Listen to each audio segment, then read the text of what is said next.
जय जिनेन्द्र। सभी सादर मुमुक्षु और प्यारे बच्चों को सादर जय जिनेन्द्र। जैन धर्म फाउंडेशन कोर्स के इस संडे क्लास में आप सभी का स्वागत है। हमारा चल रहा है बहुत ही महत्वपूर्ण विषय उपादान निमित्त। ये विषय कई महीनों से चल रहा है, तो आप सबके मन में ये ख्याल तो आता होगा कि इतने बार इसी टॉपिक का, इसी सब्जेक्ट का बार बार घोलन क्यों किया जा रहा है। ये बहुत ही महत्वपूर्ण इसलिए है क्योंकि हमें सम्यक दर्शन और मोक्ष की प्राप्ति जभी हो सकती है जब हम वस्तु का स्वरूप को समझेंगे। और जो हमारी अनादि की जो मिथ्या मान्यता है कि कार्य कोई और पदार्थ करता है या मैं कार्य का करता हूँ, जो हम ब्लेम करते हैं। कोई गलत चीज़ हुई तो किसी और के वजह से हुई, अच्छी चीज़ हुई तो हमारे वजह से हुई। हम वस्तु का स्वभाव नहीं समझ रहे हैं। वस्तु का स्वभाव, उपादान, निमित्त, ये दोनों शब्द को जब तक हम यथार्थ रूप से श्रद्धा पूर्वक हम नहीं समझेंगे, हमें सम्यक दर्शन की प्राप्ति दुर्लभ होगी। इसीलिए हम यह टॉपिक को लगातार कई महीनों से हमारे वांचनकार द्वारा इसी का घोलन किया जा रहा है। हर क्लास में हम कुछ न कुछ इसी टॉपिक में नया समझने का प्रयास करते हैं। हम विदाउट वेस्टिंग मच टाइम हम वेलकम करेंगे आज के हमारे टीचर प्रमीला बेन जैन, इंदौर से। हम उनका हार्दिक स्वागत करते हैं और उन्हें अनुरोध करते हैं कि आज की इस क्लास की शुरुआत करें।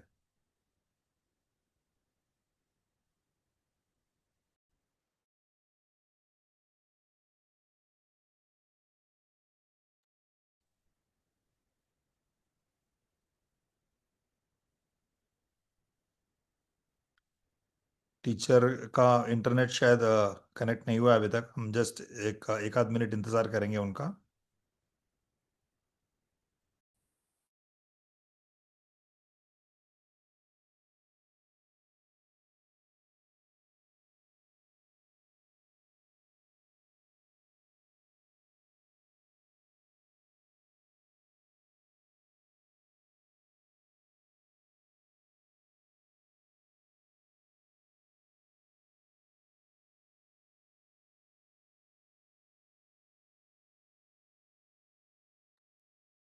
प्रमिला बहन, आपका वीडियो ऑन करें एक बार। हम आपको नहीं देख पा रहे हैं। आपको हम कोस्ट बनाना चाह रहे हैं बट हम आपको देख नहीं पा रहे हैं।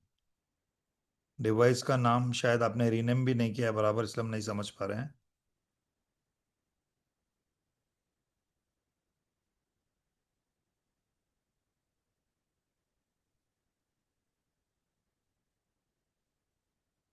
आपके डिवाइस का नाम नहीं दिख पा रहा है हमें। आपका वीडियो ऑन करिए एक बार।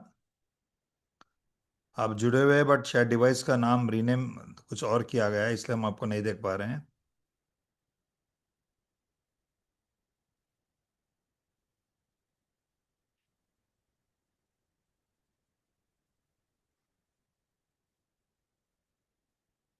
हम टीचर को रिक्वेस्ट करें कि वो हैंड रेज करें ताकि हम आपको कोस्ट बना के अनम्यूट कर सके। हम आपको देख नहीं पा रहे हैं। हाँ, अभी अभी दिखा हमें।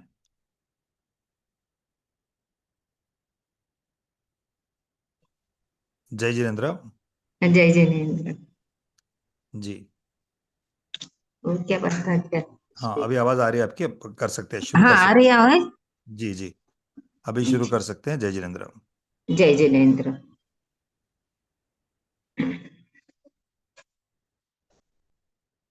नमो अरहन्ताणं, नमो सिद्धाणं, नमो आयर्याणं, नमो वज्रायाणं, नमो लोये सवसाहुणम्। पंच परमेष्टि भगवंतों को नमस्कार करते हुए हम आज की क्लास प्रारंभ कर रहे हैं। आ रही है अब आवाज वगैरह? जी, आ रही है। आपको जब भी हाँ स्लाइड चेंज करना है तो आप नेक्स्ट बोलो या अगला स्लाइड बोलो, हम चेंज कर देंगे। हाँ हाँ। बस अब अगला स्लाइड लेना। स्लाइड मंगलाचरण के लिए हमारा आज का क्लास जो प्रारंभ हो रहा है ना, उसके लिए हम आज जो मंगलाचरण करेंगे ये पंचास्तिकाय संग्रह में से लिया है। और पंचास्तिकाय आप लोगों को पता ही है किन्ने बनाया है ना? कुंद कुंदाचार्य द्वारा रचित है। 5 परमागमों में नाम आता है। हम लोग हाथ जोड़ करके मंगलाचरण एक साथ सब पढ़ेंगे, है ना। आ रहे हैं ना इस पर। इंद सदवंदियाणम तिहुवणहिद मधुर विसदव काणम अन्तातीद गुणाणम नमो जिणाणम जिद भवाणम शत इंद्र वंदित त्रजगहित निर्मल मधुर वदनारने निसीम गुणधर नारने जित भवनमु जिन राजने। जिनेन्द्र भगवान को नमस्कार कर रहे हैं। वो कैसे हैं जिनेन्द्र परमात्मा? इंद सदवंदी आणम, है ना। अब इसके लिए अगली स्लाइड लगाना, उसमें अर्थ लिए हैं अपने इसके, है ना। इंद्र सतवंदी, संस्कृत में इसका अर्थ ऐसा होगा। तो उसमें क्या कहा? जो 100 इंद्रों से वंदित है। आप लोगों ने पढ़ा ही होगा, समझा होगा ना, समोच्चारण वगैरह की अपन जब रचना पढ़ते हैं और समोच्चारण का वर्णन पढ़ते हैं तो उसमें लेते हैं ना कि भगवान है तो वहाँ कितने कितने इंद्र हैं, तो बोले 100 इंद्रों से वंदित है, ने 100 इंद्र वहां बैठते हैं भगवान के समोच्चारण में। तो आप 100 इंद्रों से वंदित हैं। और आप कैसे हैं? तो बोले त्रिभुवन हित मधुर विशद वाक्येभ्य, है ना, दूसरा शब्द था ना, त्रिभुवन हित मधुर विशद काणम, यानी 3 लोगों को हित कर, 3 भुवन है ना, यानी 3 लोगों को हित कर। और कैसे? मधुर और विशद, विशद यानी निर्मल स्पष्ट, ऐसी जिनकी वाणी है ना। भगवान की वाणी कैसी होती है? स्पष्ट वाणी होती है, निर्मल यानी सबके लिए सुखद, है ना, सुनने में अच्छी लगे ना, सबके लिए सुखद रूप ऐसी वाणी होती है। और हित कर है, 3 लोगों का हित करने वाली, हित करने वाली यानी हमको संसार से निकालने वाली ऐसी वाणी है, दुखों के स्थान से हटा करके सुख के स्थान पर रखने वाली ऐसी ये वाणी से आद्वाद रूप जो वाणी होती है, या एकांत में वाणी, ये भगवान की वाणी ऐसे है, उससे हम नमस्कार कर रहे हैं। आप कैसे? क्योंकि वाणी को और इनके बाह्य से तो गुण हम देख रहे हैं भगवान के, कि भगवान आप 100 इंद्रों से, क्योंकि हम संसारी जीवों को क्या है कि बाह्य से अतिशय वगैरह दिखाई दे और लोग ऐसे इतने दिखाई दे तो ऐसा लगता है कि कोई विशेष महान परमात्मा बैठे हुए हैं, है ना। इसलिए ऐसा आचार्य ने बनाया कि 100 इंद्रों से वंदित है, आपकी वाणी इस प्रकार से विशद मधुर है। और अंतातीत गुणेभ्य, आप कैसे हैं? अनंत गुणों में वर्त रहे हैं, अनंत गुणों से सुशोभित हो रहे हैं। यानी चैतन्य कैसे है? चैतन्य आत्मा वो है अनंत गुणों के विलास स्वरूप है, यानी अनंत गुण ही जिनमें वर्तते हैं। किन में वर्तते हैं? भगवान में, हमारे में भी वर्तते हैं कि नहीं? हाँ। अब वो बात हम बाद में लेंगे, अभी क्योंकि अभी भगवान के गुणानुवाद कर रहे हैं ना। भगवान कैसे हैं? तो अनंत गुण जो सब द्रव्यों में पाए जाते हैं, तो जीव द्रव्य में भी अनंत गुण है। तो अनंत गुण खिल गए हैं, यानी अनंत गुण जो हैं वो सब अपनी शुद्ध दशा को प्राप्त हुए, ऐसे जो वर्तते हैं यानी रह रहे हैं। और जित भवेभ्य, जिन्होंने भव पर विजय प्राप्त की है ना। अब जिनका भव आगे नहीं है, जिन्हें भगवान अभी अनंत दशा में है, और अनंत दशा वाले जब सिद्ध दशा में हो जाएंगे, बस अब फिर किस भव में आना नहीं, भव पर जिन्होंने विजय प्राप्त कर लिए, आपको ये चतुर्गति रूप परिभ्रमण नहीं रहेगा। और ऐसे कौन है? तो जिनेभ्य यानी जिनेन्द्र भगवान है ना। नमो जिनाणम, मैं उन जिनेन्द्र भगवंतों को क्या करता हूँ? नमस्कार करता हूँ। ये इस प्रकार से अपना ये मंगलाचरण का अर्थ हुआ।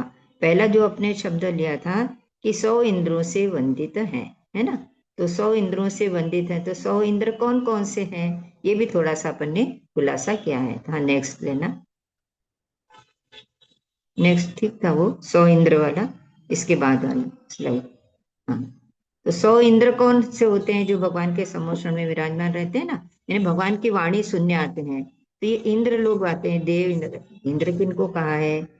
जो वहां से आ रहे हैं ना देवगति के, तो देवगति के तो 4 प्रकार के देव हैं, वो तो इंद्र हैं ही, है ना। उनके वहां तो इंद्र आदि की व्यवस्था है, पर हमारे यहाँ भी है, मनुष्यों में भी, तिरंचों में भी। तो मनुष्यों में जैसे चक्रवर्ती होता है, तो चक्रवर्ती मनुष्यों का एक इंद्र ही जैसा है। अब जैसे चक्रवर्ती तो 12 ही होते हैं और भगवान तो 24 होते हैं, तीर्थंकर तो हमारे यहाँ। परंतु उस समय जो महान राजा वगैरह होते हैं, जैन राजा वगैरह, तो वो जो आगे बैठते हैं भगवान के उसमें, नारायण प्रत्यनारायण होते हैं, बलभद्र होते हैं। तब उस समय चक्रवर्ती नहीं रहते, जब नारायण प्रति नारायण होंगे तो चक्रवर्ती नहीं रहते, तो वो आगे बैठते हैं, तो वो भी इंद्र कहलाते हैं भगवान के समोषण में बैठे। तो मनुष्यों में जो श्रेष्ठ, और तिरंचों में जो श्रेष्ठ है, तो वो तो सबको पता है कौन है, अष्टापद शेर है ना, सिंह। सिंह को कहा वो तिरंचों के, तो पहले अपन तो पूरा पढ़ो अपन, है ना। भवनवास 4 प्रकार के देव होते हैं ना, तो भवनवासी, व्यंतरवासी, है ना, वैमानिक यानी कल्पवासी और ज्योतिष। तो भवनवासी के 40, व्यंतर देवों के 32, कल्पवासी को के वैमानिक जो 16 स्वर्ग के ऊपर के हैं ना, उनमें कल्पवासी देव उनको कहते हैं, और वो वैमानिक देव भी वो। और ज्योतिषी के देव दो, दो हैं, एक इंद्र, एक प्रतिनिंद्र, है ना, चंद्रमा इंद्र और सूर्य प्रतिइंद्र। और मनुष्यों में चक्रवर्ती, तिरंचों में। इस प्रकार से 100 इंद्रों द्वारा भगवान पूज्य है, यानी 100 इंद्र आपके समोषण में विराजमान रहकर आपको पूजन करते हैं, पूजते हैं, यानी आपको मानते हैं, आपको स्वीकार करते हैं। इस प्रकार हमने अनंत भगवंतों को नमस्कार किया। अब नेक्स्ट लेना हमारा जो आज का विषय चलेगा, है ना। विषय तो बहुत दिनों से अपना चल रहा है, और उसी को पक्का करने के लिए अभी अपन बार बार इसी को ले रहे हैं, क्योंकि देखो 8 दिन में एक बार होता है, पर थोड़ा होमवर्क के हिसाब से अपने को बार बार उसको घर पे भी दोहराना चाहिए, क्योंकि ये तो एक एक दिन होता है 1 घंटे के लिए, फिर 8 दिन के बाद, फिर 8 दिन के बाद, है ना। इसलिए इसको थोड़ा थोड़ा अपना पढ़ना भी चाहिए, तो हम पढ़ेंगे, क्योंकि इस विषय को बहुत पक्का करना है।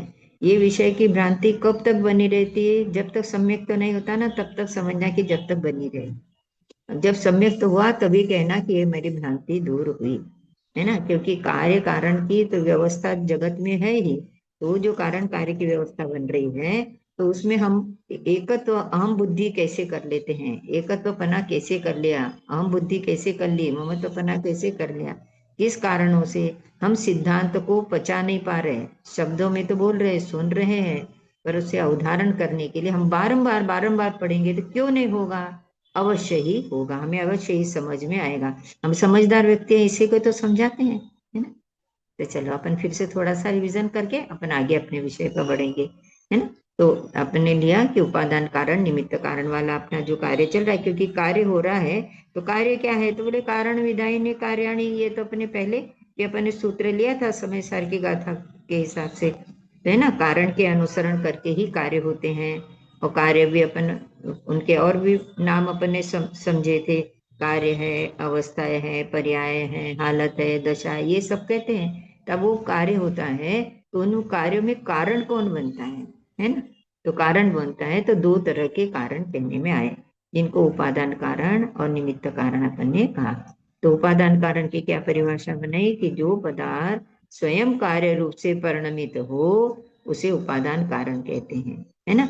और ये कार्य है ना, वही निज शक्ति है, वही साक्षात कारण कहलाता है। और निमित्त कारण, अब फिर इसके प्रभेद भी थोड़े से पढ़ लेंगे, क्योंकि अपन ये पुराना पढ़ा हुआ है अपना, कितने दिनों से चल रहा है।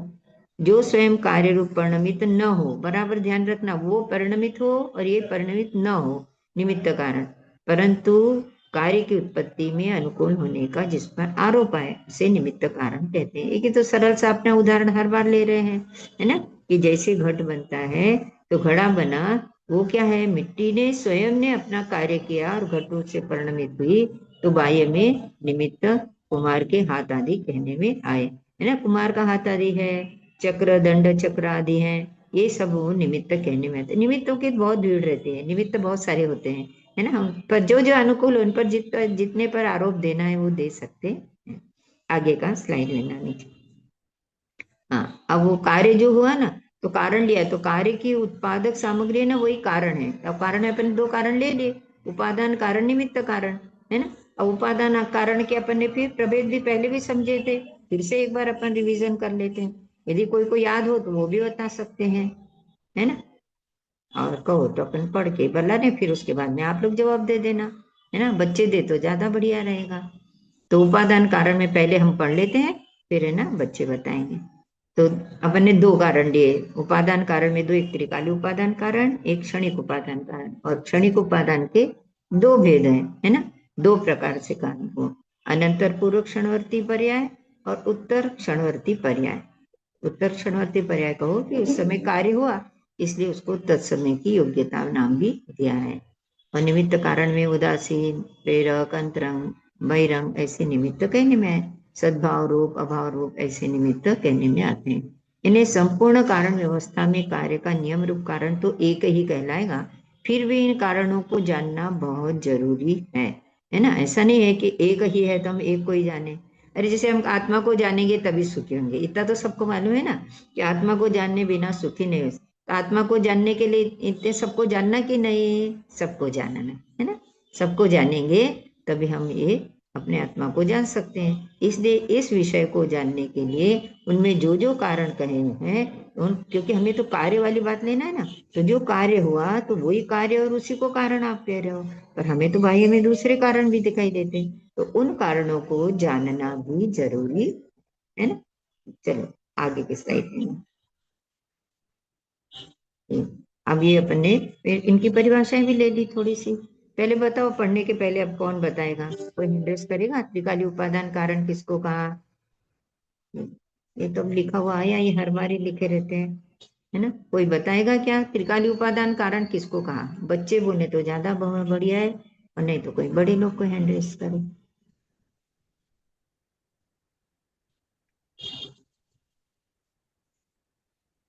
कुछ बेटा आपको हम अनम्यूट कर रहे हैं। टीचर का प्रश्न आपको समझ में आया ना बेटा?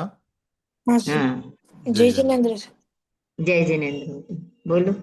पहले त्रिकाली उपादान बोलो ना। हाँ हाँ, त्रिकाली। जो द्रव्य या गुण स्वयं कार्य रूप परिणमे उसे त्रिकाली उपादान कहते हैं। बहुत ही बढ़िया, बहुत बढ़िया। बस यही तो याद रखना अपने का, जो द्रव्य गुण अपने कार्य रूप परिणमन वो स्वयं ही करता है, क्योंकि निमित्त स्वयं रूप कार्य परिणमन नहीं करता है। बहुत बढ़िया है। चलो दूसरा भी बोलोगे, हाँ है ना। हाँ। क्षणिक पर, हाँ क्षणिक में भी अपन कितने भेद करे हैं? दो भेद, दो। है ना। हाँ बराबर, दो। कौन कौन से नाम बोलो बेटा? अ, अंतर अंतर हाँ पूर्व अनंत। क्षणवर्ती पर्याय हाँ, और उत्तर बोलो बाद में, उत्तर। हाँ, उत्तर हाँ क्षणवर्ती बने, हाँ है ना। उत्तर क्षणवर्ती पर्याय। क्षणवर्ती बने, जिसको अपने दूसरा नाम क्या दिया? अंतर पूर्व क्षणवर्ती पर्याय। हाँ, उसका उसका दूसरा नाम और क्या दिया अपन ने? उस उत्तर समय कार्य हुआ तो उसको क्या कहेंगे, कौन सी योग्यता? सर तत्समय की हाँ, तत्समय की योग्यता। बहुत बढ़िया, है ना, क्योंकि वहां कार्य वहां होगा। ये तो पर्यायों का प्रवाह क्रम चला आता है ना, हाँ क्योंकि द्रव्य है तो द्रव्य सदा परिणत होता है। बहुत बढ़िया, अच्छा जवाब दिया आपने, है ना। फिर ये उपादान कारण के अपन ने बात अभी यहाँ पर समझी, है ना। तो उपादान कारण में लिया कि जो स्वयं सतह कार्य रूप परिणमन करता है ना, जो द्रव्य गुण स्वयं रूप से परिणमन करे, उनको कोई की सहायता की जरूरत नहीं है, फिर वे स्वयं परिणमन करे, तो उसे त्रिकाल उपादान। बहुत बढ़िया, है ना। Okay okay. अब वो पर्याय जो है वो कार्य की उत्पत्ति हुई ना, तो कार्य की उत्पत्ति में ये कारण बनती है, तो ये कारण बनी है। तो कारण कहने में पर वास्तव में कारण क्या, जिस समय कार्य हुआ, है ना। तीन अपन ने बातें ली ना, तो ये परिभाषा, क्योंकि जो भी कार्य होता है तो ये चारों के चारों कारण रहते हैं। तो तीन तो ये उपादान वाले भेद अपन ने करके समझाया, क्योंकि यदि हम भेद करके ना समझे ना, हमें समझ में नहीं आएगा। उपादान में हम सिर्फ मात्र द्रव्य ले लेंगे या गुण ले लेंगे, तो नहीं, यह पर्याय संबंधी बात है, क्योंकि कार्य कारण संबंध ही उसी में बनता है, द्रव्य से बनता नहीं। हम तो इस एक सामान्य समझने के लिए कहते थे कि घट की उत्पत्ति के में कौन कारण बना? बोले कुमार बना। एक कुमार दिख गया सामने, तो हमने सिर्फ कुमार को कह दिया। पर यहाँ कह रहे कि नहीं, कुमार कारण नहीं है, बहुत सारे वहां कारण बने, और कुमार भी एक द्रव्य हो गया, वो द्रव्य नहीं है ना। उसकी पर्याय आदि को कारण कहने में आता है, इसलिए अपन ने ये वाला भेद लिया। तो है ना, द्रव्य गुण जिस समय जिस कार्य रूप परिणमित होता है ना, वो अपनी योग्यता से ही होता है, कोई दूसरे के कारण होता नहीं। नेक्स्ट स्लाइड थी, हाँ ये थी ना, ये तो ये दिया था अपन ने कि उत्तर क्षणवर्ती पर्याय तत्समय की योग्यता कार्य की उत्पत्ति वाली जो पर्याय है, यही कार्य है और यही कारण है। ऐसा क्यों कहना है कि वही कार्य है और वही कारण है? आगे वाली को क्यों निषेध करने में आया कि आगे के पर्याय का प्रवाह क्रम तो चला आ रहा था ना, पर चला आ रहा था, पर उस समय कार्य नहीं हुआ।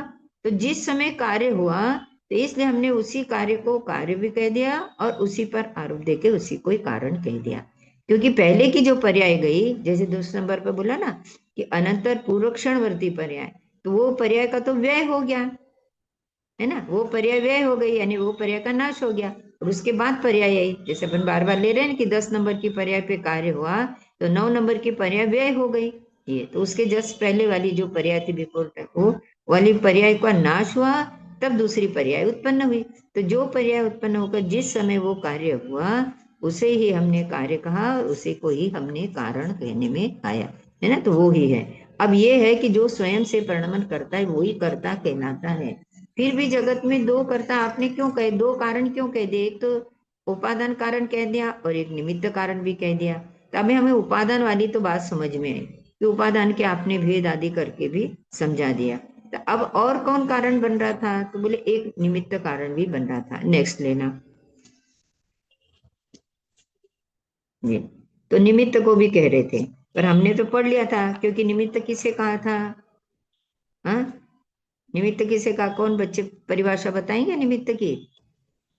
हमने उपादान की जैसे बच्चे ने बताई, बहुत बढ़िया। और वैसे कोई इसकी भी बताए, हमें फिर विषय लगेगा कि बहुत अच्छा सबको समझ में आ रहा जैनी है। बेटा, आपको अनम्यूट का नोटिफिकेशन भेजा है। जय जिनेन्द्र, आपको प्रश्न समझ में आया जैसे बेटा? टीचर का प्रश्न क्या है? हाँ, निमित्त कारण है ना, निमित्त कारण की परिभाषा पूछिए बेटा। कार्य को हाँ अनुकूल हाँ। निमित्त हो तो एक बार फिर आ, से बोलो बेटा, एक बार फिर से बोलो, आपका वॉइस कट रही है थोड़ा। कार्य को निमित्त हो, आपको कार्य निमित्त, होने निमित्त हो,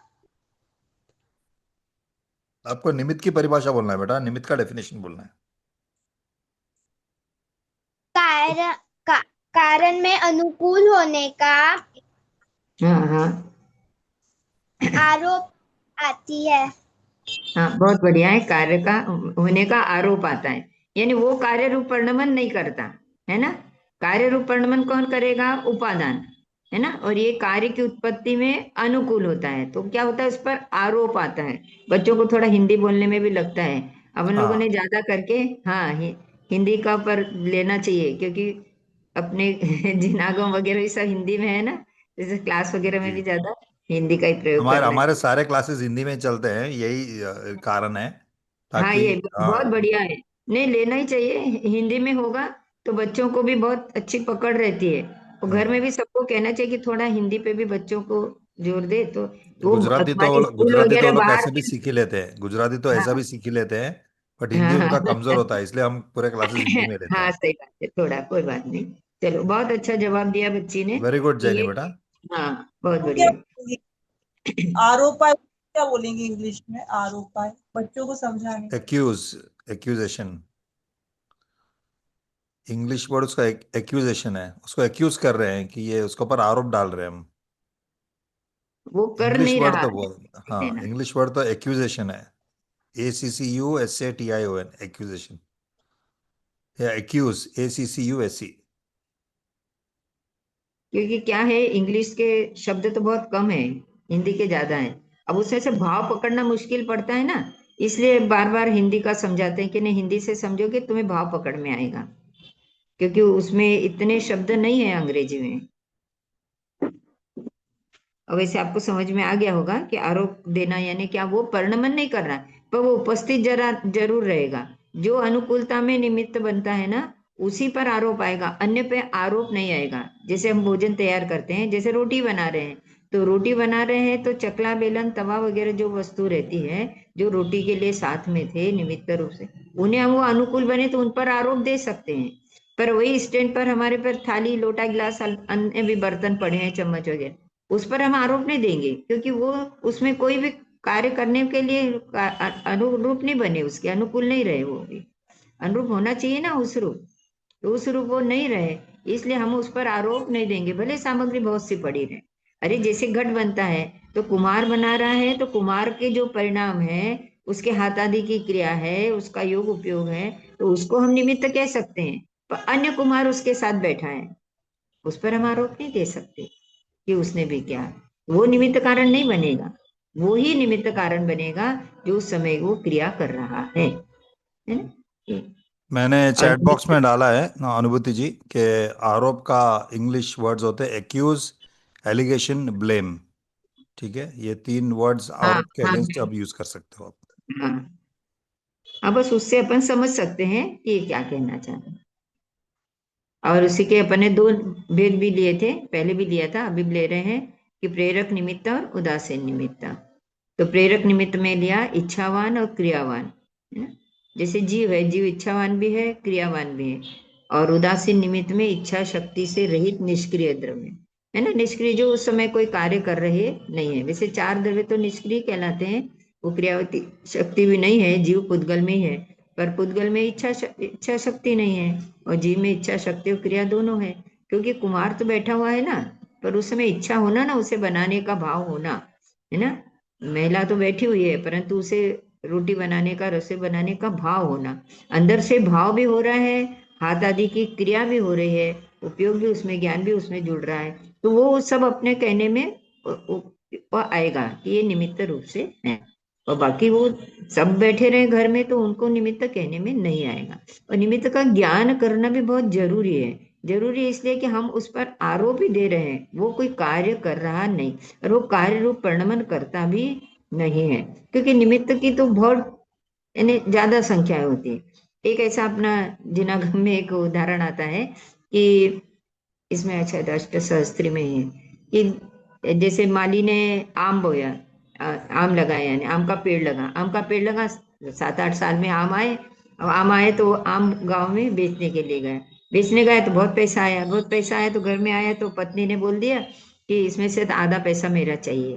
बोले क्यों, आपको क्यों पैसा दे हम, भैया मैं मेहनत करके लाया और ये बेच करके आया, और तुमको क्यों आधे पैसे दे। अरे बोले वाह, आप वहां पर उसकी रखवाली करते थे तो भोजन देने कौन जाता था आपको, टिफिन देने के लिए मेरे को जाना पड़ता था ना रोज, तो मेरा भी हक बनता है। तो बोले मैं भी लूंगा।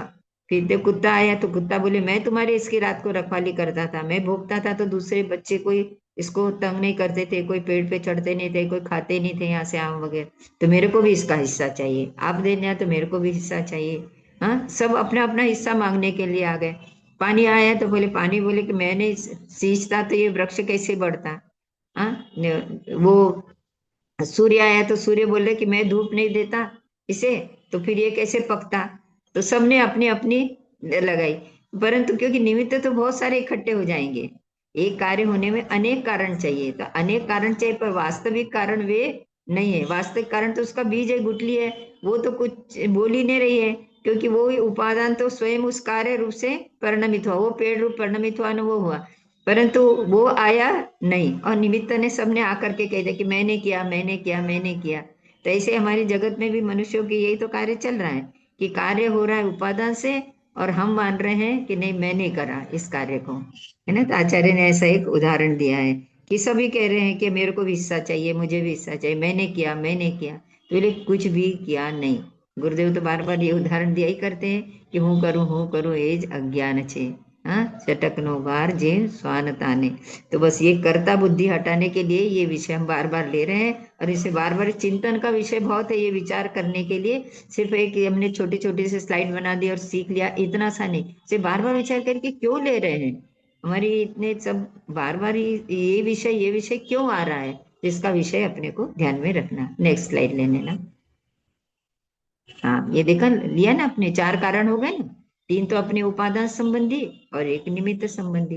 अपने चार चार कारणों को उपस्थित कर दिया, क्योंकि ध्यान रखना उपादान और निमित्त दोनों कारण है, यहाँ कार्य नहीं है। हाँ, अभी कारण कारण की बात चल रही है, वो सिर्फ वो तत्समय की योग्यता है, वही कार्य है, बाकी यहाँ कई कार्य नहीं है, यानी कारण ही उपस्थित है। तो ये लिया अपन ने कि तत्समय की योग्यता को कहा। तो अन्य कारणों को जानने की आवश्यकता क्या है, हम चार इनको सबको क्यों जाने, हम तो एक को जान ले। जैसे अपन ने भी कहा ना कि आत्मा को जानना है तो आत्मा को जाने, अनात्मा को क्यों जाने, इतने सात तत्व आदि के भेद प्रभेद आदि क्यों जाने, हम तो एक आत्मा को जान लेते हैं। ऐसे यहाँ भी जानना है तो हमें जब कार्य हो रहा है तो बस उसको एक को जान ले, बाकी क्यों जाने। पहला वाला लेने त्रिकाली में, इससे पहले आया, अभी आपने हटा दिया, वही वाली लेना ना स्लाइड।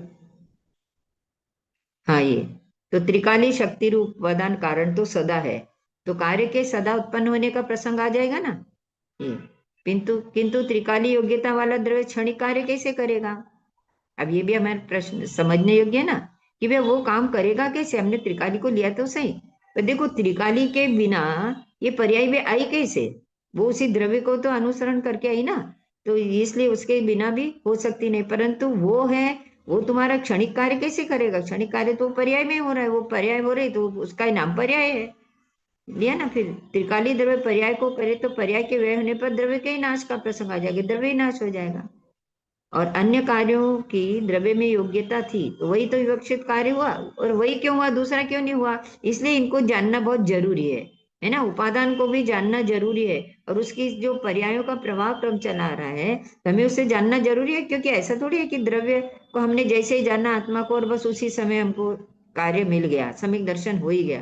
तो सम्यक दर्शन होने के लिए कितनी सारी पर्यायों का प्रभाव पहले गया।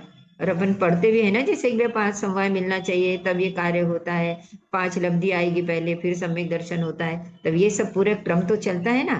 पर आएगा क्या में से? वो द्रव्य का ही परिणमन जानना। तो त्रिकाली को भी जानना जरूरी है, और उसकी प्रवाह क्रम जो चला आ रहा है इनको भी जानना बहुत जरूरी है। आगे की स्लाइड कर लेना। ये लिया ना, पहला त्रिकाली का लिया, फिर ये प्रवाह क्रम चला आ रहा है। तो अनंतर परिणामों से युक्त द्रव्य वही कारण रूप बनेगा, अन्य द्रव्य कारण रूप नहीं बनेगा। जैसे कहा ना कि रोटी की जैसे उत्पत्ति हुई तो रोटी गोल रूप जो उत्पन्न हुई, तो पहले लोया वगैरह का वो जो था वो बोला जब तक उसका व्यय नहीं हुआ तब तक नहीं हुआ, तो तब तक उसका व्यय होगा और ये कारण फिर कहने में आएगा, व्यय होकर के इधर कार्य आएगा। इसीलिए तो कहा कि अनंतर परिणामों से युक्त द्रव्य कारण रूप परिणमित होता है, अतः अभाव रूप कारण कहलाया। अभाव रूप हुआ ना, उसका व्यय हुआ। कहा ना कि 9 नंबर की पर्याय का व्यय हुआ, तब 10 नंबर पे कार्य हुआ। तो 9 नंबर तक की पर्याय को जानना भी जरूरी है कि नहीं? जरूरी है ये। और वो क्षणिक उपादान तो अपन समझे कि जो उत्तर क्षणवर्ती पर्याय, जिस समय वह कार्य हुआ, जिस समय वो घट बना, तो उस समय की योग्यता ही नियम रूप कारण है। और देखो निमित्त को जानना भी बहुत जरूरी है, निमित्त को नहीं जाने बहुत से लोग ऐसे कहते हैं, गुरुदेव प्रवचन में बार बार आता है कि बहुत लोग निमित्त की बात में यही करते हैं कि अपन तो निमित्त को मानते ही नहीं। तो बोले ऐसा तो कहीं पढ़ा नहीं है कि निमित्त को मानते ही नहीं। निमित्त को नहीं माने तो उसके ज्ञान का दोष है ना? ज्ञान झूठा है, गलत है वो, है ना? और जो निमित्त से कार्य ही मान ले, कार्य तो हम बार बार ले रहे हैं कि कार्य कहीं से होता है, उपादान कारण का कार्य है, ये इसका कार्य नहीं है, वो तो सिर्फ अनुकूल बनता है। तो निमित्त को ये यदि उसे कार्य मान लेंगे तो हमारा श्रद्धान गलत रहेगा। नेक्स्ट लेना। अभी अपने इनके 2 नाम अपने पहले भी पढ़े थे, है ना? एक ही कार्य हुआ, कार्य एक हुआ, और कार्य में 2 कारण बने, 2 अपेक्षा से अलग अलग कहेंगे। तो उपादान कारण की अपेक्षा से उसी कार्य एक ही लेना, कार्य एक ही है, उसे उपादेय का, क्योंकि घट वाला उदाहरण तो सबको सरल भी पड़ता है और बहुत बार अपन ले भी चुके हैं ये। तो उपादान कारण की अपेक्षा से उपादेय है, और वही कार्य है, कार्य 2 नहीं लेना, कार्य एक ही लेना। और वो निमित्त कारण की अपेक्षा से उसको नैमित्तिक कहा, और इस उपादान की अपेक्षा से उसे उपादेय कहा। पर ये ऐसे 2 संबंध बने कैसे, वो भी समझाना है कि उपादान को, जैसे अपन ने कहा कि उपादान की तरफ से उस घट को हमने क्या कहा, उपादेय। तो ये क्या बना, एक ही द्रव्य और उसकी पर्याय में लगा। एक ही द्रव्य अपने क्या लिया था, मिट्टी, है ना? मिट्टी द्रव्य, और उसी से वह घट की उत्पत्ति हुई है ना? वही पिंड रूप हुई और वही घट रूप से उत्पन्न हुई। तो इसे एक ही द्रव्य और उसकी पर्याय में लगता है, ये याद रखना आप लोग, है ना? एक ही द्रव्य और उसकी पर्याय में। और निमित्त नैमित्तिक जो संबंध आता है वो 2 द्रव्य की भिन्न भिन्न पर्यायों में, 2 भिन्न द्रव्यों की वर्तमान पर्याय में, है ना? 2 द्रव्य लेना और उनकी 2 भिन्न भिन्न द्रव्य है, और उन दोनों की वर्तमान पर्याय, उसमें जो लगता है उसको निमित्त नैमित्तिक संबंध कहते हैं। और कोई निमित्त नैमित्तिक संबंध की परिभाषा कोई थोड़ा सा बोलेगा? ये भी बराबर याद रखो, क्योंकि वो एक ही द्रव्य में होता है, और ये 2 भिन्न द्रव्यों की वर्तमान पर्याय लेना। आगे पीछे की नहीं, क्योंकि अपन तो प्रागभाव प्रध्वंसभाव पढ़ते हैं ना, उनमें जाएगी। ये वर्तमान पर्याय वाली बात लेना। कौन लेगा इसको? निमित्त नैमित्तिक बोलो, वो कौन बोलेगा? निमित्त नैमित्तिक संबंध किन में बनता है, ये लो। किस किस में निमित्त नैमित्तिक संबंध होता है? ओके नित्या बेटा, आपको अनम्यूट कर रहे हैं, आप एक बार फिर से टीचर का प्रश्न को समझ लो फिर जवाब दो। 2 द्रव्यों की वर्तमान पर्याय में होता है निमित्त नैमित्तिक संबंध। बहुत ही बढ़िया, बहुत बढ़िया वेरी बोला गुड बेटा, बेटा। बहुत बढ़िया। 2 द्रव्य की वर्तमान पर्याय में होता है। हाँ, है ना? बहुत अच्छा, जय धन्यवाद। जिनेन्द्र। हाँ, जय जय श्री राम। जय।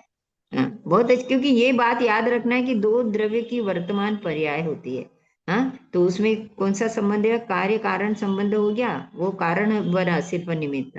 कार्य तो नैमित्तिक ने किया ना, है ना? कार्य कारण का, वो कारण और कार्य का संबंध इसी में बनता है। उपादान निमित्त में भी कारण कार्य संबंध कहा है, पर उपादान कारण में क्या होता है कि वो भी एक कारण है, दोनों के दोनों कारण है, उपादान भी कारण है, निमित्त भी कारण है। और यहाँ पे क्या कर रहे हैं? नैमित्तिक एक कार्य हो गया, तो ये अलग हो गया ना संबंध। उपादान उपादेय संबंध और निमित्त नैमित्तिक संबंध में ये अंतर है दोनों में। दोनों एक ही बात नहीं है। यानी तो अपने को लगा एक ही तो है, वो निमित्त तरफ से कह दिया, उसको उपादेय कह दिया, एक को नैमित्तिक कह दिया, तो एक ही बात हो गई। फिर एक बात नहीं है, एक बात होती तो दो कहते कैसे? इसलिए लिया कि दो भिन्न भिन्न द्रव्यों की वर्तमान पर्याय है। होता तो पर्याय में कार्य है, परंतु दो भिन्न द्रव्य की वर्तमान पर्याय में संबंध देखने में आया। और वहां पर क्या है? वही द्रव्य है, उसी की पर्याय लेना, है ना? और उपादान निमित्त जहाँ शब्द आता है, तो उपादान निमित्त है, ये दोनों कारण है, यहाँ कार्य की बात नहीं है, है ना? तो निमित्त नैमित्तिक में लेना, निमित्त नैमित्तिक संबंध अपने बहुत से बन रहे हैं, परिभाषा लेना, आगे का नेक्स्ट ले ले।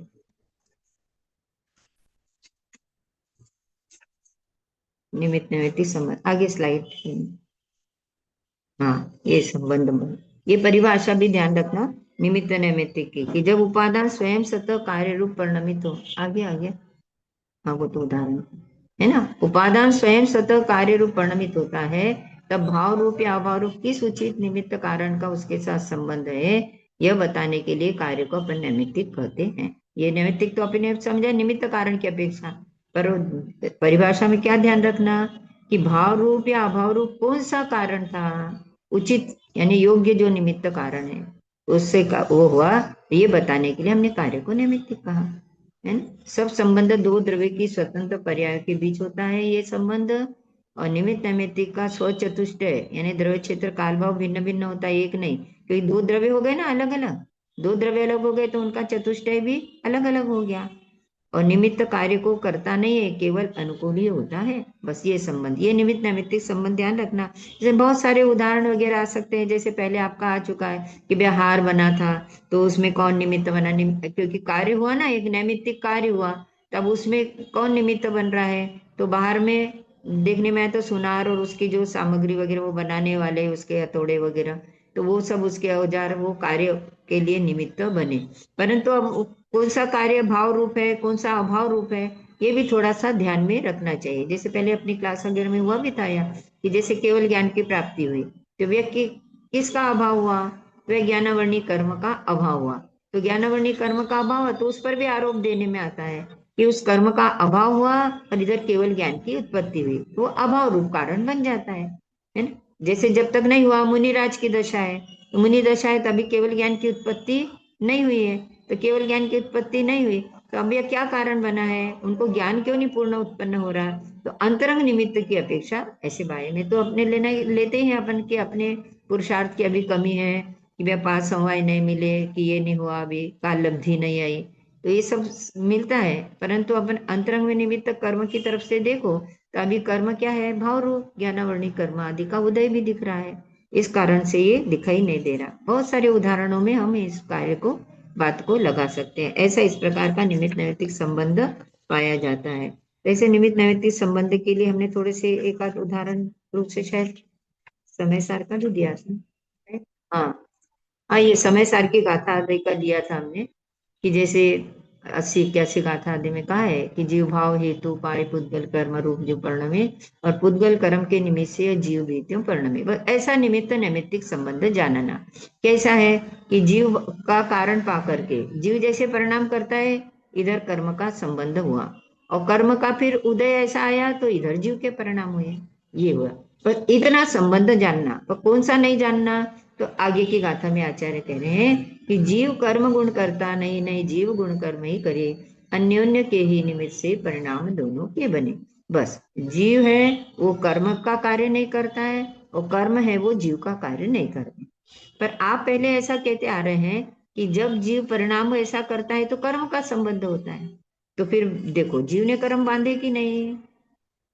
जीव ने कर्म बांधे? नहीं बांधे, बस यही तो समझाना है, ये बांधे नहीं है, परंतु ऐसा ही निमित्त नैमित्तिक संबंध जानना, इसीलिए लिया अन्योन्य के ही निमित्त से। ये अन्योन्य संबंध जिसको उस दिन एक क्लास में बोल रहे थे ना, चाहे शर्मिला ने बोला था कि अन्योन्य के ही निमित्त से। अन्योन्य संबंध मतलब क्या है? अब जब जीव इस प्रकार के परिणाम करता है तो कर्म का बंधन होता है। अब जब कर्म का उदय इधर ऐसा होता है तब इधर जीव के परिणाम ऐसे होते। पर एक दूसरे का कार्य करते नहीं है, ये सिद्ध करना है ना। ऐसा होता है, ये वस्तु स्थिति बताई आचार्य ने हमें। परंतु ये एक द्रव्य दूसरे द्रव्य का कार्य नहीं करता। अन्योन्य यानी परस्पर में एक दूसरे के लिए निमित्त बनते हैं, क्योंकि निमित्त नाम का कोई पदार्थ जगत में नहीं है, ये तो हम पहले भी सुनते आ रहे हैं। अलग से नहीं कह सकते। जब कार्य होता है तब उसमें जो कारण बनता है, तो अपने लिया था ना अंतरंग कारण, बहिरंग कारण, उदासीन, प्रेरक, है ना। अंतरंग कारण में अभी जीव के साथ में कर्म आदि की अवस्था है ना, तो कर्म आदि का संबंध है। तो कर्म आदि का जैसे जैसे उदय इधर रहता है और इधर जीव का परिणाम देखने में आता है। तो ये आरोप आता है। आरोप शब्द था ना अभी कि निमित्त किसे कहा, तो अनुकूलता का जिस पर आरोप आए, तो ये आरोप आता है उस पर। इसलिए कहा कि ऐसा परस्पर में ऐसा निमित्त नैतिक का संबंध जानना। पर एक दूसरे का करता नहीं, जीव कर्म गुण करता नहीं, यानी कर्म के गुण को यानी उसकी पर्याय को करता नहीं है। और नहीं जीव गुण कर्म ही करे, जीव भी उसके वो भी कार्य को करता नहीं, कर्म भी नहीं करता। पर क्या है, दोनों का परस्पर में ऐसा संबंध बनता है ना। परिणाम दोनों का संबंध ऐसा बनता है।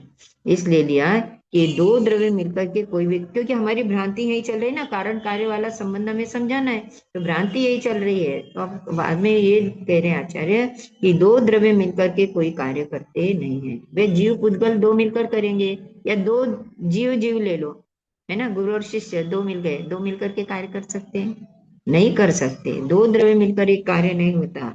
एक कर्ता के दो कार्य नहीं, एक करता है उसे दो कार्य कर लिया। आत्मा अपना जानने का कार्य भी कर रहा है, कर्म को बांधने का कार्य भी कर रहा है, दो कार्य कर सकता है। दो द्रव्यों का नहीं कार्य करेगा, है ना। एक कार्य के दो कर्ता हो सकते नहीं। एक कार्य है और उसको दोनों बन गए कि दोनों ने कर दिया। वह कर्म किसने बांधा? जीव ने भी बांधा और कर्म ने भी बांधा। ऐसा नहीं है। देखो जगत में कहा जाता है, जैसे उस दिन एक भाई ने लिया था ना 105 नंबर की गाथा में, कि ऐसा जगत में कहने में आता है। तो बस वो कहना ऐसा है, क्या अज्ञानियों का कहना है, यानी व्यवहार से कहा जाता है। ज्ञानी का मतलब व्यवहार से ऐसा कहा जाता है। अज्ञानियों का यानी जो जिसको इस संबंधी ज्ञान नहीं उनका भी है। और व्यवहार से कथन में आता है कि जीव ने कर्म बांधे। पर जीव कर्म बांध सकता नहीं, क्योंकि कर्म क्या है, पुद्गल की पर्याय है। उस पुद्गल का कार्य जीव कर सकता नहीं है। वो जड़ द्रव्य का कार्य चेतन द्रव्य कैसे करेगा? और चेतन का कार्य जीव को सुखी दुखी आदि करना है, वो कार्य कैसे करेगा? है ना, जीवन मरण है, सुख दुख आदि है, कि ये जो भी कार्य है, ये जो कार्य हो रहे हैं उन कार्य को दूसरा कर्म कैसे करेगा? परंतु ये सामने देखने में आता है, तो ऐसा आरोपित कथन है। इसीलिए तो समझा रहे कि निमित्त को जानना बहुत जरूरी क्यों है, कि आरोपित कथन वो करता कुछ नहीं है, पर उपस्थित बिल्कुल बराबर रहता है। इसलिए जानना उसे बहुत जरूरी है। या ना, जीव और पुद्गल परस्पर निमित्त होकर प्रत्येक अपने अपने स्वतंत्र वर्तमान पर्याय में परिणमित होते हैं, न कि मिलकर। देखो आ गया ना, मिलते नहीं यानी संयुक्त नहीं होते, एक दूसरे में संक्रमित हो जाए तो कार्य कर सकते हैं। आचार्य को कहना है कि जो कार्य हो रहा है वो वही है भाई, दूसरा करने वाला कोई नहीं है। दो भी भेद नहीं लेंगे तो अपन कहते थे जो हो रहा है वो वही है, वो कर रहा है वो वही है, अन्य नहीं। क्योंकि कब कर सकता है, तो एक दूसरे में मिले तो। शायद गाथा भी होगी, इसके आगे लेना, नेक्स्ट लेना, नेक्स्ट स्लाइड लेना ना। हाँ ये आएगा ना, कि ये यदि एक दूसरे का कार्य करे। देखो ये है इसमें 103 गाथा में, एक वस्तु अन्य वस्तु रूप से संक्रमण को प्राप्त हो तो वस्तु को परिणमा सकती है, यानी करा सकती है। यानी जैसे कुम्हार है, उसके हाथ आदि की क्रिया वो घट रूप हो जाए तो हम कह सकते हैं कि कुम्हार ने घड़ा बनाया, है ना। महिला ने रोटी बनाई तो हम कह सकते हैं ना, सुनार ने हार बनाया, ये कह सकते हैं। कब कह सकते हैं? जब उसके हाथ आदि की क्रिया जो हो रही थी वो हाथ उस रूप हो तो होता है क्या? कभी भी नहीं होता, है ना। तो इसलिए संक्रमण यानी संक्रमित यानी उस रूप मिलता नहीं, उसमें प्रवेश पाता नहीं, इतना समझ सकते हैं ना, है ना। संक्रमण का अर्थ कैसे लेगा? उस रूप मिलना। जैसे भी लिया ना, दो द्रव्य एक होकर के कार्य नहीं कर सकते, दो द्रव्य मिल करके मिल जाएंगे तो एक वस्तु का नाश ही हो जाएगा। अरे एक का क्या, दोनों का ही नाश हो जाएगा।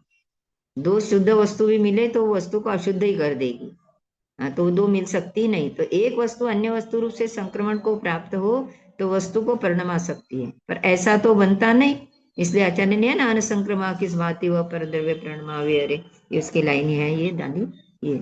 इसलिए ये कार्य करने में नहीं, क्योंकि ये कार्य को करे जीव, है ना। जीव यदि इन कार्यों को करे, अपने पर से ही लेना है बार बार, क्योंकि उपादान निमित्त अपन ने बहुत समझ लिया, निमित्त नैमित्तिक भी समझ रहे हैं। तो निमित्त नैमित्तिक में निमित्त रूप रहते, नैमित्तिक में कार्य हो रहा है, परंतु कभी एक में एक होकर के कार्य करते नहीं, है ना। या तो बाह्य पर द्रव्यों का कार्य हो कि विकार आदि कार्य हो, इन कार्यों को भी यदि जीव एक होकर के कर ले तो तन्मयता का लिया है आचार्य ने कि तन्मय होकर के उसमें एक में हो जाए, ऐसा होता नहीं।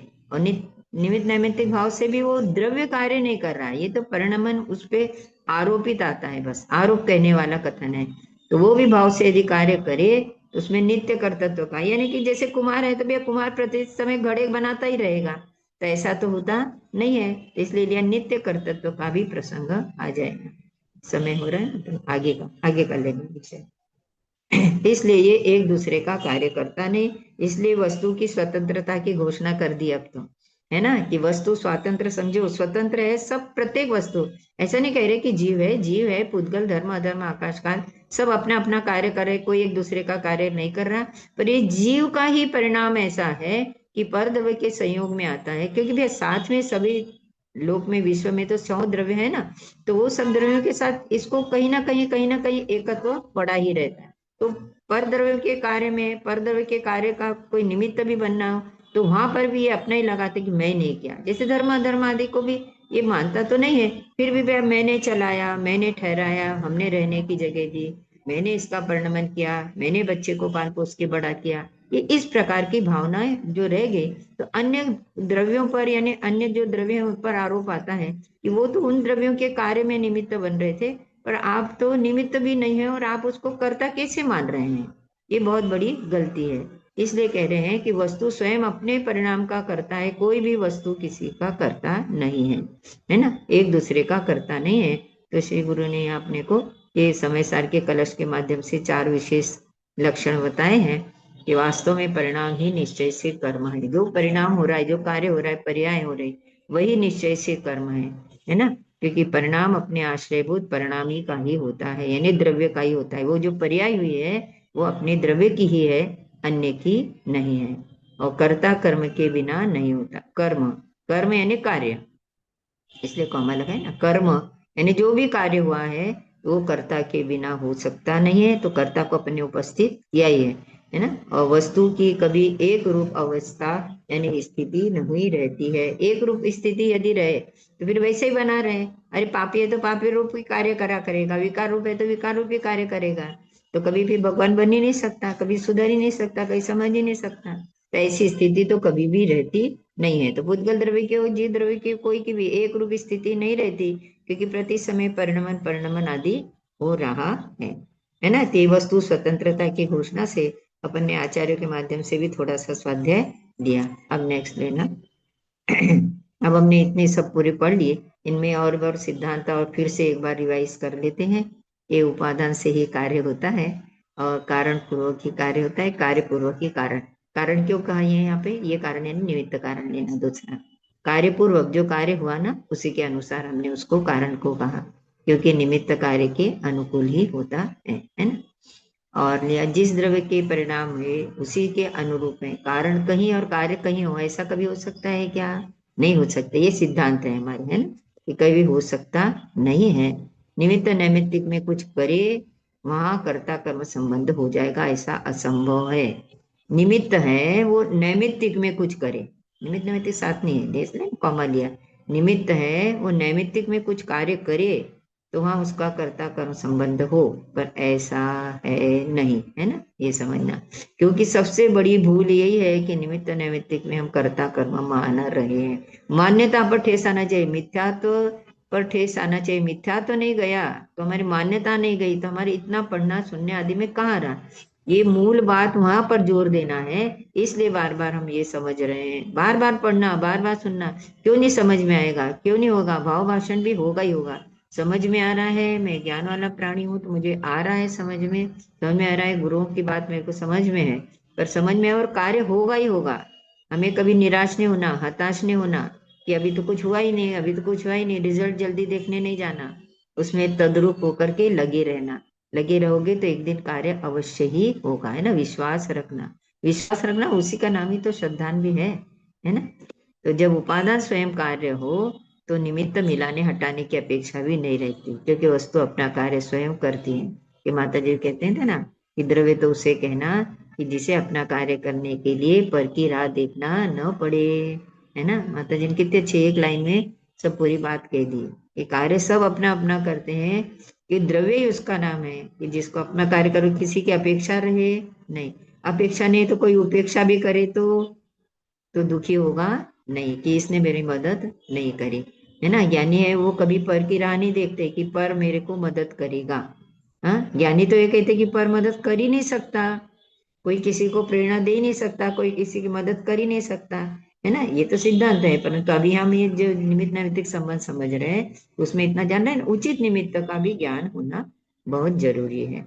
क्योंकि हमको जब भी सम्यक दर्शन होगा और तो ये कार्य हुआ है तो उसमें सच्चे देव गुरु धर्म यानी वीतरागी देव गुरु धर्म ही होंगे, अन्य नहीं होंगे। इसलिए भाव रहता है मिलाने का। तो मिलाने का भाव ये नहीं लेना कि हम मंदिर जा रहे हैं, पूजा पाठ कर रहे हैं, कि स्वाध्याय सुन रहे हैं, गुरु के पास जा रहे हैं तो ये हमें करा देंगे, ये भाव नहीं है। तो यहाँ आकर के तो हम यही पक्का कर रहे हैं कि ये नहीं करेंगे, परंतु इनके पास आए बिना भी तुम्हारा ये कार्य होने वाला नहीं है। अपने स्वरूप को जानना है तो हमें इन्हीं के पास आना है, सच्चे देव गुरु धर्म के पास आए बिना ये कार्य नहीं होगा। और इनसे हमारा नेक्स्ट और लेना, एक कुछ और है शायद, इनसे और लाभ। नेक्स्ट लेना स्लाइड। हाँ, वे प्रयोजन आदि के कारण कार्य संबंधी हमारे, इनको इतना सब जान लिया, इससे क्या होएगा। तो ये कारण कार्य संबंधी जो हमारी भ्रम बुद्धि अनादि से चली आ रही है उसका नाश होगा। क्योंकि ये भ्रम अभी तक बना हुआ है ना, भ्रम क्यों नहीं मिट रहा है ये, क्योंकि वो आत्म तत्व को नहीं जान रहा, भेद ज्ञान नहीं कर रहा ना। भेद ज्ञान करे तो समझ में आ जाए। और भेद ज्ञान क्यों नहीं हो रहा है, तो अपन बस आरोप दे देते हैं, क्या करें, मिथ्यात्व का कारण है, क्या करिए, कर्म का उदय कर। अब हमने इतना पढ़ लिया तो अब हमें समझ में आ गया, ऐसे निराशता नहीं आएगी उसमें, ऐसे हताश नहीं होंगे हम। क्योंकि लगेगा कि नहीं, ये कार्य तो होकर ही रहेगा, क्यों नहीं होगा। अब ये है कि पांचों समवाय मिलेंगे, जिसको ये प्रकरण बराबर मालूम है कि पांचों काल लब्धि होना भवितव्य आदि सब होंगे तभी होगा। तो वो क्या रहता है, कार्य करते हुए निश्चिंत रहता है। जैसे अपने अभी आम का उदाहरण दिया था ना, तो वो माली क्या करता है, गुठली बो देता है, परंतु फिर क्या करता है, फल की ज्यादा वांछा है ना कितनी है, उसे मालूम है कि 7-8 साल बाद में आने वाला है, 5 साल बाद आएगा, जितने भी, परंतु उसको सींचता रहता है कि नहीं। वाली सोच सींचे 100 घड़ा ऋतु आए फल होए, है ना। जब ऋतु आएगी तब फल होएगा, बस इतना जानते हैं। परंतु उसका सिंचन का कार्य चलता है कि नहीं, उसका माली का चलता रहता है। उसी प्रकार हमें स्वाध्याय करते रहना, इन विषयों को समझे, बहुत मूलभूत सिद्धांत है ये हमारा। उपादान निमित्त, निमित्त नैमित्तिक, गुरुदेव बार कहते थे ना, क्रमबद्ध है, निश्चय व्यवहार है, ये तो सब सोनगढ़ के बाजार से निकले हैं, है ना। गुरुदेव का तो इतना कहना रहता है। तो ये हमारी भ्रम बुद्धि का नाश होएगा। क्योंकि रिजल्ट को जल्दी देखने मत जाओ, और निराश भी नहीं होना, उतावली भी नहीं करना, और प्रमादी भी नहीं होना। माता जी का वाक्य है ना, हाँ, कि उतावल भी नहीं करना और प्रमादी भी नहीं होना, और ये कार्य में लगे रहना, तो अवश्य ही कार्य होगा। निमित्ताधीन दृष्टि का नाश होता है ना। कर्तृत्व का अहंकार, ये अहंकार तो सबसे बड़ा है, मैं करता हूँ, करूँ। और द्रव्य की स्वतंत्रता व स्वावलंबन का भाव जागृत होता है, और ये सब होने से हमारा पुरुषार्थ सही दिशा में चलेगा। इसलिए अपन ने पूरे थोड़ा थोड़े से उदाहरण के अपन बीच बीच में बोले, और उनके माध्यम से अपन ने इस बात को सीखा। तो ये समझ में आया कि कैसी भी पर्याय हो, क्योंकि विकारी पर्याय तो सिर्फ जीव पुद्गल में ही होती है, इनमें तो होती नहीं। पर पुद्गल को तो ऐसा है ना कि ज्ञान नहीं है, तो उसके विकारी परिणाम हो रहे हैं तो वो दुखी हो रहा है कि कहीं, और निर्मल परिणाम यानी कि वो परमाणु एक रूप अलग हो गया तो उसकी शुद्ध पर्याय हो रही तो कोई सुखी हो गया, ऐसा तो नहीं है। परंतु उसमें ये दोनों पर्याय उसमें भी चलती रहती हैं। और जीव में जो है विकारी पर्याय हो कि निर्विकारी हो, वो जीव स्वयं ही करता है। क्योंकि बहुत से लोगों को ये बहुत भ्रांति है, समय सार के कुछ कुछ गाथाएं मैंने यहाँ पर दी है, पर वास्तव में है कि समय सार को बार बार पढ़ो, बार बार समझो, आचार्य ने कर्ता कर्म अधिकार में तो इतनी सारी गाथाएं दी है, और बाकी सर्वशुद्ध ज्ञान अधिकार के माध्यम से इस बात को बहुत ज्यादा स्पष्ट समझाया है। जैसे बहुत से लोग बाहर में अन्य का चलता रहता है ना, कि इसको पढ़कर लोग स्वच्छंदी होते हैं। मैं कहती हूँ कि जिसने जो स्वच्छंदी, उसने पढ़ा ही नहीं है। जो पढ़ा है उसने तो वो स्वच्छ होता है, कभी भी स्वच्छंदी हो सकता नहीं। ऐसा महान ग्रंथ हमें मिला है। हाँ, और वो पढ़ाने वाले हमारे गुरुदेव यदि नहीं मिलते, इन बातों को अपने बाहर कौन लेकर बताता।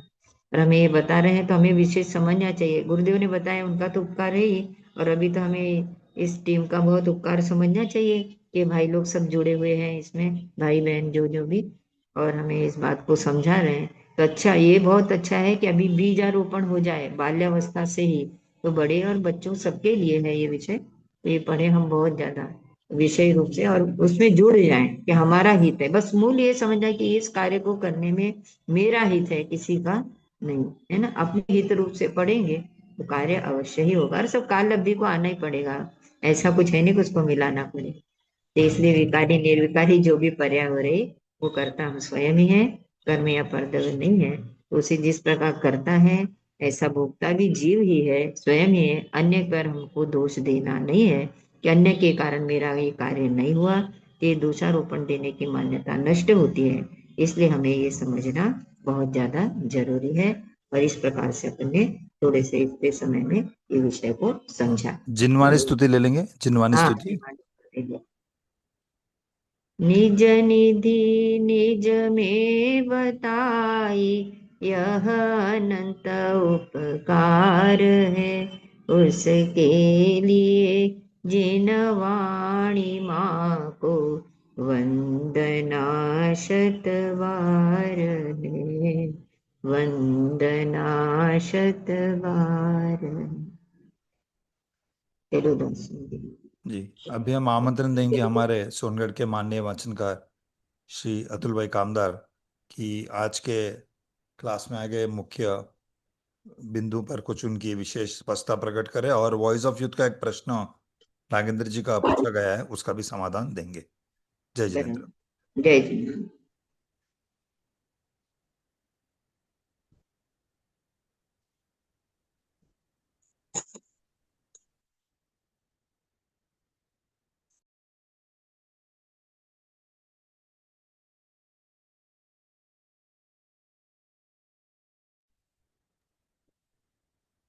जय जिनेन्द्र सभी को। बहुत ही सुंदर तरीके से प्रमिला बहन ने आज के उपादान निमित्त और निमित्त नैमित्तिक के ऊपर थोड़ा प्रकाश डाला। कार्य अभी एक आरोप के ऊपर थोड़ा डिस्कशन चला था, आरोप के ऊपर। तो एक एग्जाम्पल हम देते हैं कि कोई व्यक्ति ने चोरी की का आरोप लगा हो और उसको अदालत में लेकर जाए,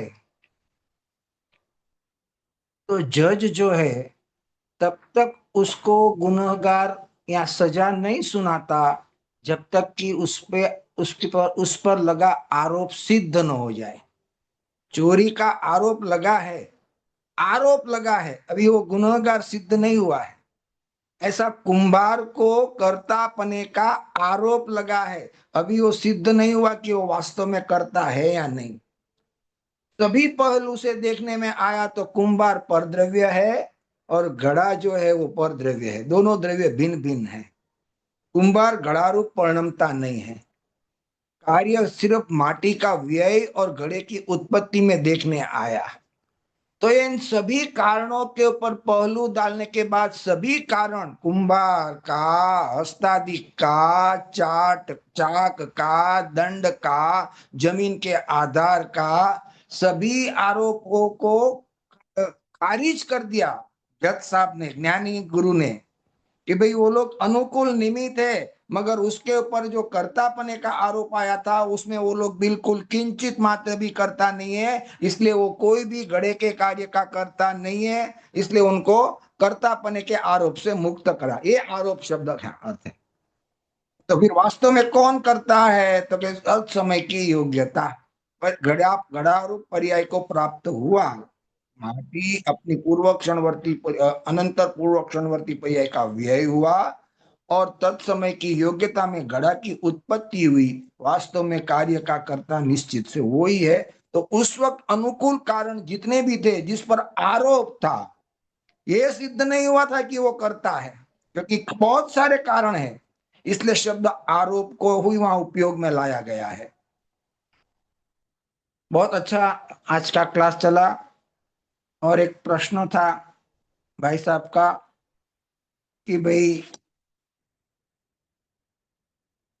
सम्यक रूप जीव द्रव्य जब परिणमता है और काल लब्धि के बिना करोड़ों उपाय करने में आए तो भी जीव सम्यक रूप परिणमने योग्य नहीं है, ऐसा नियम है, ऐसा एक मुमुक्षु भाई का प्रश्न था कि भाई सम्यक रूप जीव द्रव्य परिणमते है तो काल लब्धि के बिना करोड़ों उपाय करने में आए तो भी जीव सम्यक रूप परिणमने में योग्य नहीं है, ऐसा नियम है। ये नियम शब्द क्यों रखा, ऐसा भाई साहब का प्रश्न था।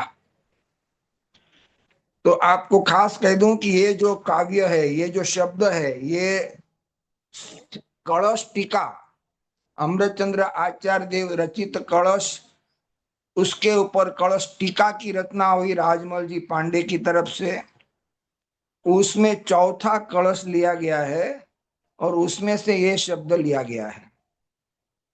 तो एक बात खास आपको मैं बता दूं कि ये कहां से बात निकली, तो उसमें मूल श्लोक में ऐसा लिखा हुआ है जीन वचसी रमनते, ये बात उसमें से निकली। तो देखो ध्यान से सुनना, ये जीन वचन से रमनते, लेकिन जीन वचन में जो रमते हैं, जीन वचन में जो आरूढ़ है, जीन वचन में जो तन्मय है, जीन वचन मुजब जो परिणमन करते हैं, तो वहां यहां आसन भव्य जीव को लेना है। खाली वचन में धारणा ज्ञान में रहने वाला आत्मा का अनुभव नहीं कर सकता। जीन वचन से रमनते यानी वचन तो जड़ है, जड़ आत्मा को अनुभव नहीं कराता। जड़ वचन में ऐसा कोई ताकत नहीं है कि वो आत्मा का अनुभव करा दे, मगर उस वचन की प्रतीति करके स्वयं अपने आत्मा का आश्रय करके उसकी रुचि श्रद्धा और प्रतीति करे, ऐसे जीव को आसन भव्य जीव कहने में आता है। और ऐसा आसन भव्य जीव जिसका उपादान कारण, सम्यक रूपी उपादान कारण पकने का, प्रकट होने का काल लब्धि लग गया हो, पक गया हो, उसकी स्थिति अर्ध पुद्गल परावर्तन हो जाती है, यानी कि अर्ध पुद्गल परावर्तन से ज्यादा नहीं। तो यहां आसन भव्य जीव उसको लिया है जिसकी स्थिति अर्धपुद्गल परावर्तन हो गई है और जिसकी काल लब्धि यानी कि सम्यक दर्शन रूपी कार्य जिसको प्रकट होने वाला है। काल लब्धि कहा है, इसलिए काल लब्धि हुई इसलिए मुझे सम्यक दर्शन हुआ, ऐसा नहीं लेना है। क्योंकि भगवान के ज्ञान में उसको जब सम्यक दर्शन होना है, वो भगवान के ज्ञान में नोटेड है, भगवान के ज्ञान में निश्चित है कि इसको सम्यक दर्शन होने वाला है। ऐसा ज्ञान होने पर जो जीव आत्म लक्ष्य करके आत्म प्राप्ति के लिए स्वसन्मुक्त का पुरुषार्थ करता है, उसको काल लब्धि हो गई, यानी कि उस काल लब्धि में पांचों समय आ गए, पुरुषार्थ आ गया, स्वभाव आ गया, नियत आ गया और काल लब्धि भी आ गई। काल लब्धि यानी कि काल लब्धि से आत्मा का अनुभव होगा, ऐसा नहीं है। बहुत जने कहते हैं ना कि केवली ने दीठा होगा तब होगा, केवली ने जब जाना तब होगा। तो केवली ने जाना कि इसको अगले साल सम्यक दर्शन होने वाला है, तो क्या वो ऐसे बैठा रहेगा? जिसने केवली को जाना वो आत्मा का निर्णय करके आत्मा में प्रविष्ट हो जाता है। 80वीं गाथा प्रवचन सार, जिसने केवली का विश्वास किया, केवली सर्वज्ञ को माना, सर्वज्ञ की बात को माना, उसका उपयोग स्वसन्मुख हुए बिना रहेगा नहीं। और जो स्वसन्मुख हुआ है वो आसन भव्य है, और जो आसन भव्य है उसकी काल लब्धि आ गई।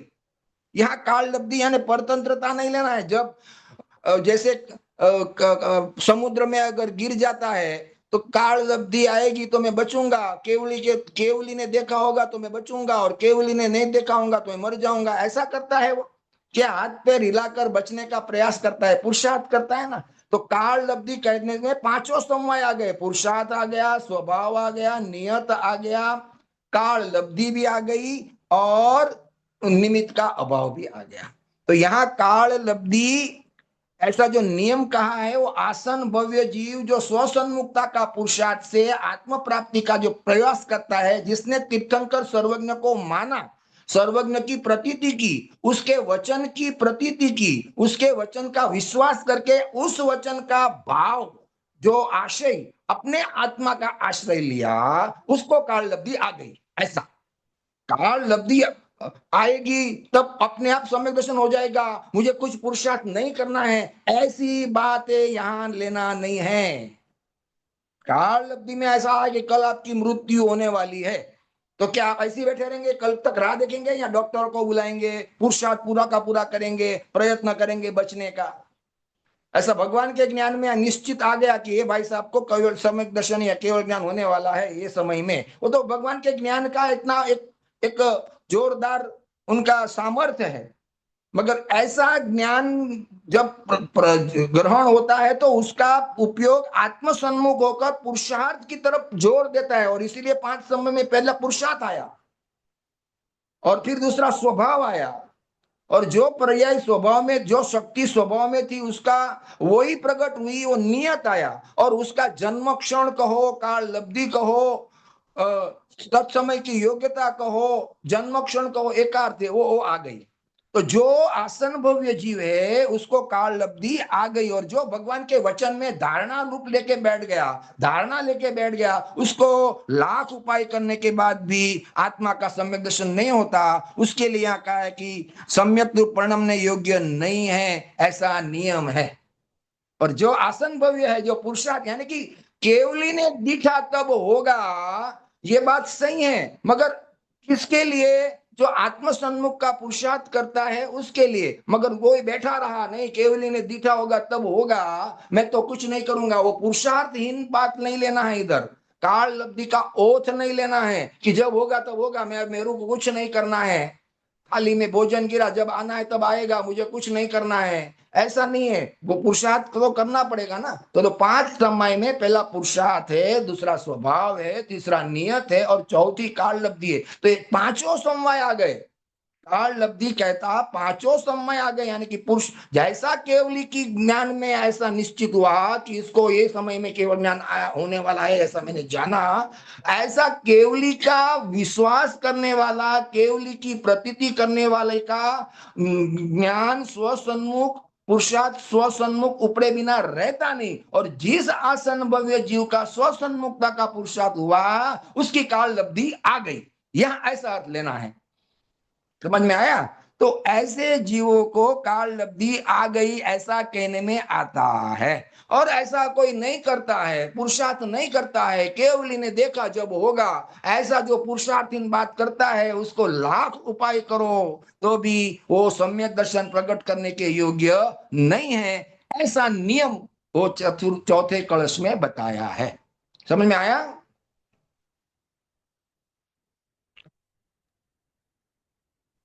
मैं नागेंद्र जी को अनम्यूट करता हूँ, एक बार उनसे पूछ लेते हैं अगर जय जिनेन्द्र। समझ में आया? हाँ जी, समझ में आया बिल्कुल।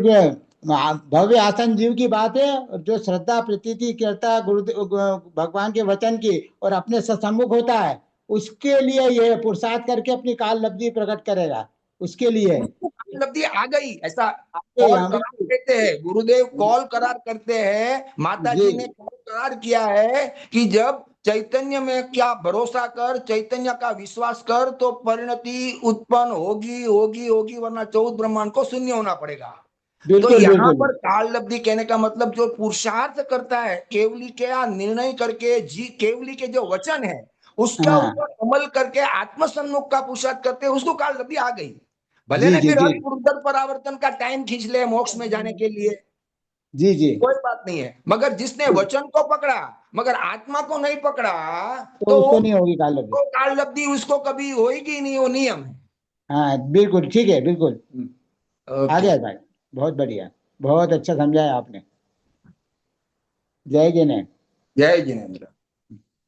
और कोई मुमुक्षु को वॉइस ऑफ यूथ का अगर कोई प्रश्न है तो वो ले सकते हैं, तो उसका समाधान हम नेक्स्ट वीक देंगे।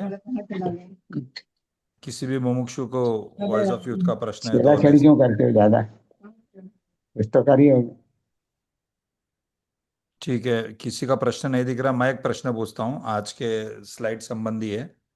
हमने अभी बताया कि समोसरण में 100 इंद्र होते हैं, भवनवासी के 40 देव, 32 शिवंतर देव होते हैं, और 24 होते हैं वैमानिक, 2 ज्योतिषी, 2 एक मनुष्य और एक तीरंदाज, कुल मिला के 100 इंद्र होते हैं। ठीक है, तो ये संख्या किस लाइक डिसाइड किस प्रकार से हुआ? क्यों भवनवासी को के 40 देवों को वहां पे जगह मिलती है, और ज्योतिष के सिर्फ 2 ही क्यों होते हैं, या व्यंतर के 32 ही क्यों होते हैं, या वैमानिक के सिर्फ 24 ही क्यों होते हैं? क्या उसके पीछे कुछ लॉजिक है, या ये केवड़ी गम्य सब्जेक्ट है, हम इसके ऊपर कुछ चर्चा नहीं कर सकते, या इसके पीछे कोई लॉजिक है? 100 इंद्रों की जो बाइफरकेशन दिया गया है, तो वो किस ताल्लुक से उसको लिया गया है, कि भवनवासी के 40 ही क्यों, 45 क्यों नहीं, 35 क्यों नहीं? तो ये प्रश्न बच्चों को आना चाहिए, बट मैं उनके बिहाव से ये प्रश्न पूछ रहा हूँ। हमने बहुत बार सुना कि 100 इंद्रों का ब्रेकअप मिला है, आता है हमारी स्क्रीन में, तो क्यों 100 का ब्रेकअप इस प्रकार से? इसके पीछे कोई रहस्य है, या ऐसी रैंडम है ये मेरा प्रश्न है नेक्स्ट वीक के लिए। हम अभी हमारे सेशन की समाप्ति की तरफ आ चुके हैं, तो हम अभी क्विकली क्विज को ले लेते हैं, उसके बाद जयकार से हम सेशन की समाप्ति करेंगे। मैं रिक्वेस्ट करूंगा टीम को कि क्विज की शुरुआत करें।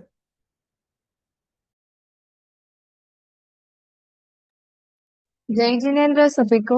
क्विज की लिंक चैट बॉक्स में दी गई है, तो सभी अपनी विजिबल आईडी नेम और एज लिख के ज्वाइन हो सकते हैं। आज संडे है तो प्रायोरिटी कोई रहेगी नहीं, सो प्लीज जल्दी ज्वाइन हो जाइए। और एक बार स्टार्ट होने के बाद कोई भी ज्वाइन नहीं हो सकता, सो प्लीज जल्दी से ज्वाइन हो जाइए। जय जिनेन्द्र। क्विज ज्वाइन होने की लिंक चैट बॉक्स में डाल दी गई है, तो ये इनके लिए जिनको पता नहीं है, आपको जो लिंक को क्लिक करना चाहिए, तो आपको और एक स्क्रीन ओपन होगा या पॉपअप विंडो ओपन होगा, उसमें आपका आपका नाम और डिजिटल आईडी मेंशन कर दीजिए, बस है। तो डिजिटल आईडी और नेम से एंटर हो जाइए और ज्वाइन द क्विज हो जाइए, ऑटोमेटिक आपका नाम भी स्क्रीन पे आ जाएगा और आप क्विज में भाग ले सकते हो।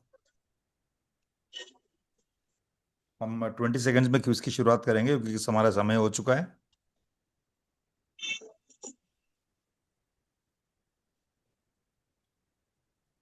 लास्ट 10 सेकेंड्स, हम काउंटडाउन स्टार्ट कर रहे हैं। 10, 9, 8, 7, 6, 5, 4, 3, 2, 1 एंड 0। सभी को ऑल द बेस्ट।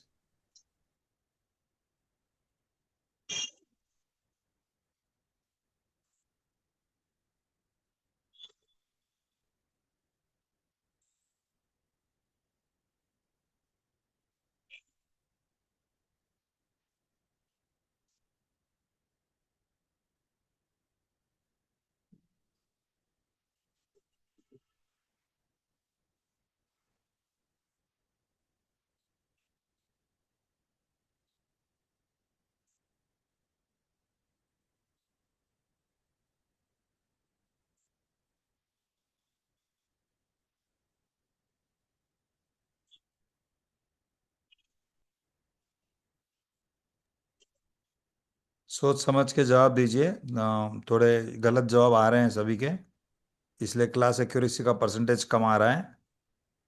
जल्दबाजी में जवाब नहीं दीजिए, आराम से सोच के जवाब दीजिए। सही जवाब देना कार्यकारी है, ना कि जल्दी जवाब देना। आप प्रश्न को सोच के समझ के जवाब दीजिए।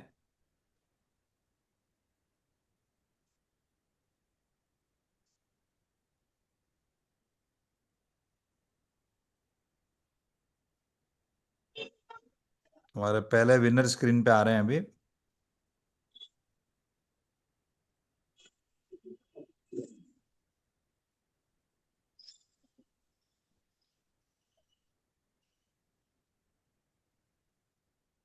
स्क्रीन से ऐसा दिख रहा है कि शायद एक ही परफेक्ट विनर है, बाकी सबको कहीं ना कहीं एक आध क्वेश्चन में गलती हुई दिख रहा है।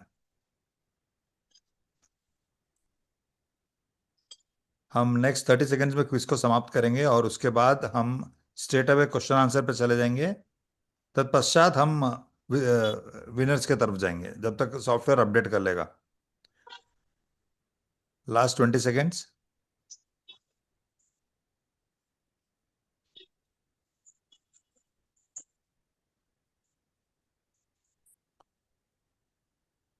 Last 10 seconds.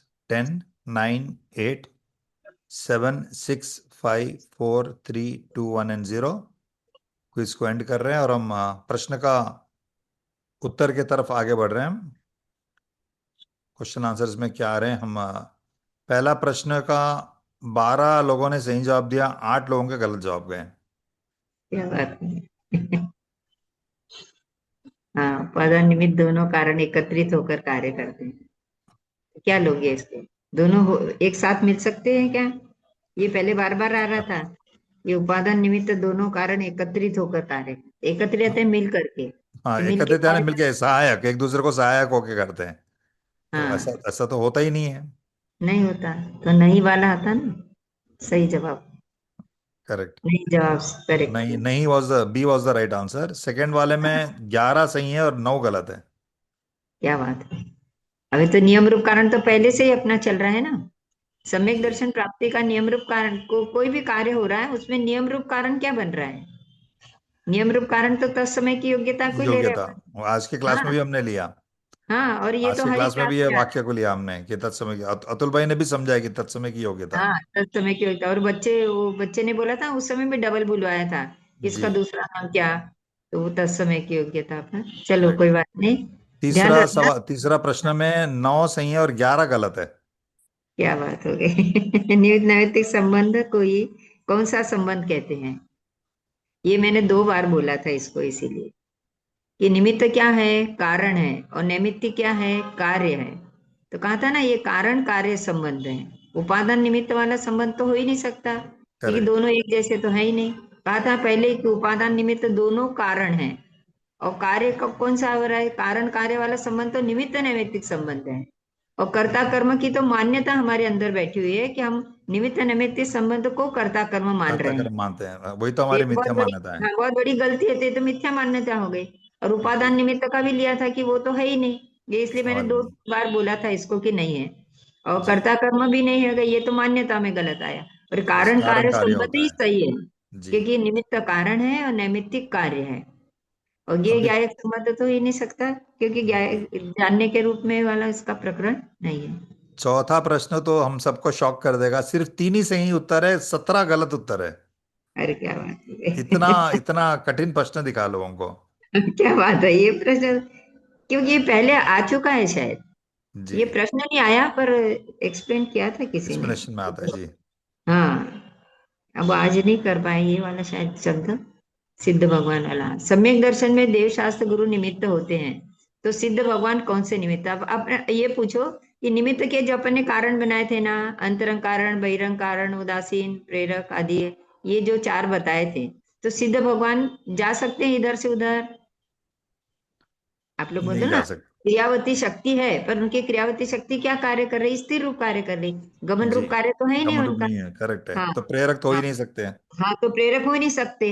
और तो सिद्ध भगवान कौन से निमित्त बने? देव शास्त्र गुरु में देव है ना, तो देव है तो वो कौन सा कारण बन गए? तो बोले उदासीन कारण। हमारे कार्य होने में वो कौन सा कारण बनेंगे? उदासीन ही बनेंगे ना, क्योंकि अंतरंग कारण तो कौन बनता है? अरे अंतरंग कारण तो कर्म आदि की व्यवस्था होती है ना जीव के जी। साथ में। हम जब हम देव एक प्रश्न सम्यक का दर्शन। किसने क्या जवाब दिया एक बार हम चेक करते हैं। स्तुति, कैन यू ओपन हाँ हाँ दैट क्वेश्चन नंबर 4। हाँ, बराबर करो। इसने क्या दिया? 3 लोगों ने अंतरंग कारण कहा, 8 लोगों ने बहिरंग कारण कहा, उदासीन 3 लोगों ने कहा और 6 लोगों ने प्रेरक गिना इसको। हाँ, तो कि प्रेरक में क्या होता है? देखो जीव को कहते हैं अपन प्रेरक निमित्त, इच्छावान। तब यहाँ तो कोई भगवान को इच्छा है ही नहीं, इसलिए बराबर है। सिद्ध शब्द दिया था। है ना, सिद्ध भगवान को तो अभी कोई इच्छा भी नहीं है ना, और चलने का भी नहीं कार्य है कोई। अनंत भगवान होते तो उसमें अपन लेते भी, परंतु ये तो हो नहीं सकता ना, इसलिए सिद्ध भगवान लिया था। कि सिद्ध भगवान कौन से कारण बनेंगे? तो उदासीन कारण बनेगा। जी। निमित्त कारण से पूछा ना, इसलिए। और लास्ट प्रश्न में 9 सही है और 11 गलत है। क्या बात हो गई, जबकि हमने 2 बार बोला था कि कल्पवासी देव कहो कि वैमानिक देव कहो, एक हाँ, ही एक ही बात है। चीज है। हाँ, आपने और दोहराया भी वहां बात लिखा को भी है। था, लिखा भी था साथ में जी, ये। इसमें गलत क्यों हो गए इतने सारे? वही तो क्योंकि आश्चर्य की बात ये है। मैं क्लियर कर रही थी पर वो आगे बढ़ गई, क्योंकि ये तो इंद्र, अब भैया करेंगे आगे के प्रश्न, आपने ये उठा ही लिया है तो, क्योंकि दो उसके भेद ही होते हैं ना, जैसे ये नहीं, अपने वैमानिक, उसका समाधान नेक्स्ट वीक के ले ही रहेंगे, हमारे हाँ ले वाचन ही कर ले रहे देंगे। हैं, पर जी, सिर्फ इतना वैमानिक का इतना लेना है कि वैमानिक में 12 इंद्र ही होते हैं। 16 स्वर्ग 16 हैं, पर इंद्र कितने होते हैं? 12 इंद्र होते हैं, तो 12 इंद्र और 12 प्रत्येंद्र, इसलिए 24 सही है। जी, जी। 32 वाला सही नहीं आएगा, क्योंकि कोई ने 32 भी लगाया होगा या तो। इसको हम देखते हैं क्या, इसको स्तुति एक बार इसको ओपन करो, इसमें किसने क्या जवाब दिया। हाँ, 4 लोगों ने 40 दिया, 9 लोगों ने 24 दिया, 7 लोगों ने 32 दिया। हाँ, बस ये 3 जवाब में डिवाइड हुए हैं। नहीं नहीं बच्चे, 40 तो भी हो ही नहीं सकता किसी प्रकार पर। हाँ, 32 किसी का शंका हो सकती है, क्योंकि जी, 16 स्वर्ग होते हैं ना, तो हाँ, 16 स्वर्ग कोई से इंद्र किसी ने पृथ्वी नाप इंद्र, लगाया हाँ, होगा कि 16 दूनी 32 हो गए, पर बराबर। वो नहीं है। 16 स्वर्ग में 12 इंद्र हैं, 12 प्रत्येंद्र हैं, जी, इसलिए 24। और इसका खुलासा भी भैया करेंगे आगे के उसमें, जी, अभी हम जी। नहीं कर पाए तो कोई बात नहीं। और वो संख्या जो भी है वो बराबर, क्योंकि वो तो जो जीव आते हैं वो उससे हिसाब से, कोई ऐसा वो नहीं है।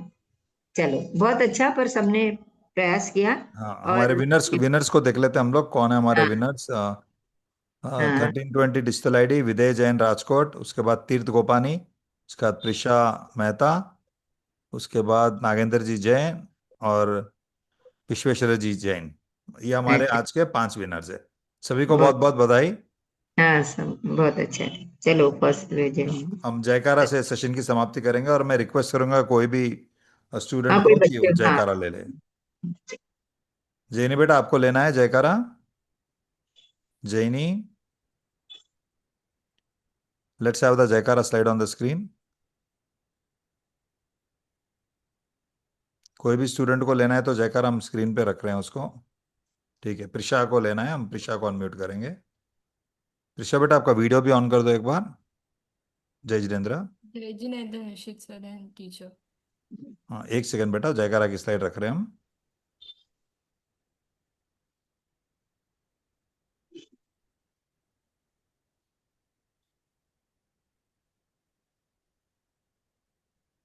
Just second.